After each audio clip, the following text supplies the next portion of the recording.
Rotary north Radhakishan फोमरा मूकबधीर विद्यालयात गुरुपौर्णिमेचा पावन सोहळा अत्यंत उत्साहपूर्ण व संस्कारमय वातावरणात साजरा करण्यात आला। यावर्षीच्या गुरुपौर्णिमा कार्यक्रमाचे वैशिष्ट्य म्हणजे विद्यार्थ्यांनी आपल्या मातापित्यांचे पाद्यपूजन करून त्यांच्याप्रती कृतज्ञता व्यक्त केली। आई वडील हेच प्रथम गुरु हा संदेश विद्यार्थ्यांच्या मनावर बिंबवणारा हा उपक्रम उपस्थितांच्या विशेष पसंतीस उतरला। कार्यक्रमाच्या प्रमुख पाहुण्या म्हणून आध्यात्मिक अभ्यासक प्रभा अग्रवाल उपस्थित होत्या।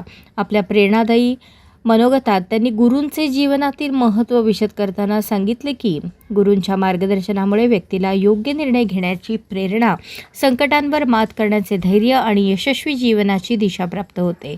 ज्ञान, संस्कार आणि मूल्यांची जपणूक करण्यासाठी गुरूंचे स्थान सर्वोच्च असून प्रत्येकाने आपल्या गुरूंचा आदर राखला पाहिजे। यावेळी विद्यार्थ्यांकडून त्यांच्या मातापित्यांचे पाद्यपूजन करून घेण्यात आले।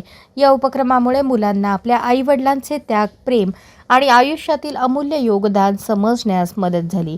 उपस्थित पालकांनीही या भावनिक आणि संस्कारक्षम उपक्रमाचे मनापासून स्वागत केले। गुरुपौर्णिमेचे महत्त्व, भारतीय संस्कृतीतील गुरु-शिष्य परंपरा आणि या दिवसाचे वैशिष्ट्य याविषयीची माहिती शाळेतील विशेष शिक्षकांनी विद्यार्थ्यांना सांकेतिक भाषेत प्रभावीपणे सांगितली। कार्यक्रमाच्या प्रारंभी शाळेच्या मुख्याध्यापिका क्षितिजा गाताडे यांनी उपस्थितांचे स्वागत, प्रास्ताविक तसेच प्रमुख पाहुण्यांचा परिचय करून दिला।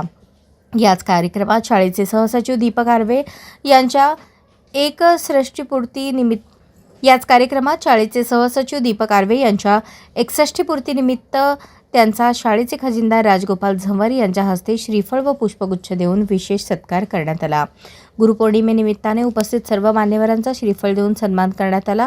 कार्यक्रमाच्या शेवटी विद्यार्थ्यांना खाऊचे वाटप करण्यात आले। कार्यक्रमास रोटरी क्लबचे अध्यक्ष सराफ, शाळेचे सचिव सुनील दावडा, खजिनदार राजगोपाल झंवर, ॲडव्होकेट दीपक आर्वे, पवन अग्रवाल, रेणुका पसपुले, संध्या चंदनशिवे, विजया पिटाळकर, योगिता बोधले, अश्विनी ढोडे, सोमनाथ ठाकर, आनंद पारेकर, विठ्ठल सातपुते, साहेब गोडा पाटील, अजित पाटील, सोमनाथ थोरात, बाबासाहेब पवार, शबाना शेख आदी उपस्थित होते।